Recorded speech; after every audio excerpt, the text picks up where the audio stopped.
Good morning. I'm Ezrah Raya, here to walk you through today's burning issues and the biggest stories. This is the Manila Times. Destructive winds and rains raised through the island of Guam, brought by Typhoon Mawar. It's one of the largest storms to ever hit the island in decades. Mawar has re-intensified into a super typhoon as it moved away from the territory of Guam. Pag-asa said in their latest report that Super Typhoon Mawar was located east of southern Luzon, still outside of the country's area of responsibility, but it's on its way to the islands of the Philippines. How is the government preparing as we brace for a powerful storm? Joining us now is National Disaster Risk Reduction Management Council NDRRMC spokesperson, Assistant Secretary Bernardo Rafaelito Alejandro IV. Welcome to the Manila Times, sir. Yes, good morning. Asek, what are the preparations being done by NDRRMC for the impending Super Typhoon Mawar? Yes, right now we are continuously monitoring the movement or track of the typhoon together with Pag-asa, because it's still outside the Philippine area of responsibility. So, given that, we are already enforcing or directing some of our units, local government units and our regional offices to intensify their information campaign and also their preparedness activities related to our preparation for this Betty. So PIDRA or the pre-disaster risk assessment are being done by different local government units and our regional offices in regions 2 and CAR because ito po the projected path is that it will hit Batanes and some parts of the Cagayan area. So although malayo pa siya, we are looking at the possibility of this typhoon that will come closest to us by Monday or Tuesday.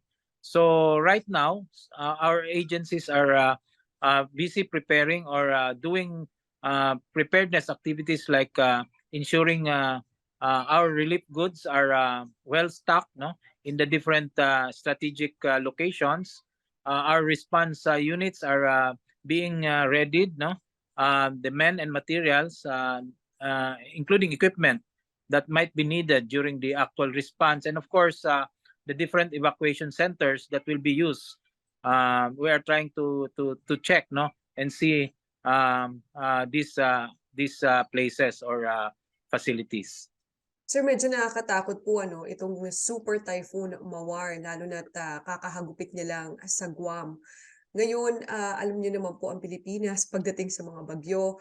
Sir, is the NDRRMC prepared for this magnitude of a storm? Yes, we are prepared. And in fact, ito nga, the typhoon is still outside PAR, but we have already activated different protocols, in preparation for this typhoon. In fact, supposed to be we will activate only until it enters PAR, but since yesterday, we already made some preparations already. So we are very much ahead, and we hope the communities involved and our local government units will really do its part also to prepare for this typhoon. So given it's not expected to make a landfall, there is still a threat, as far as rains or water that it will bring, because we expect some rains or heavy rains in some parts of Region 1, CAR, and Region 2. Sir, what is your advice to everyone po, how and what should they prepare for an upcoming possible destructive Super Typhoon Mawar? We have to prepare for the effects as regards the wind, that it will bring. So yung mga kababayan natin, especially in Cagayan, in Batanes, they have to reinforce their houses already, make sure that it will withstand the strong winds. So we are aware that Batanes is very peculiar in terms of their resilience. They have adapted to having strong typhoons, so they have enough time to reinforce their houses, In Cagayan, we encourage everyone, mostly those, especially those with houses made of light materials, to really prepare, no, and ensure that all their belongings will be secured when the time this typhoon passes. And at the same time, we will encourage our community, our barangay, to stockpile on their food resources that they will need for the next 3 days, no, after the passage, because when we expect that rains will be continuous, no, for the next 3 days, starting Monday, Tuesday, and hopefully the weather improves Wednesday.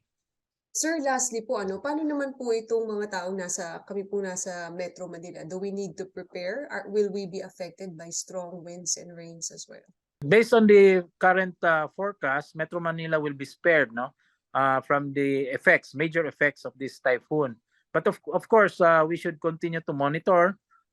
Medyo malayo pa rin po siya. In case na bababa ito, no, it will make landfall, lalo na sa Cagayan area. It might affect Metro Manila. But so far, based on the present forecast or track, Metro Manila will be spared. And we just need to continue to monitor and prepare for maybe rains that are not very strong. So Metro Manila will be in a good position. Thank you so much for those advice. NDRRMC Spokesperson Assistant Secretary Bernardo Rafaelito Alejandro IV. Maraming salamat po, Asek. Thank you very much.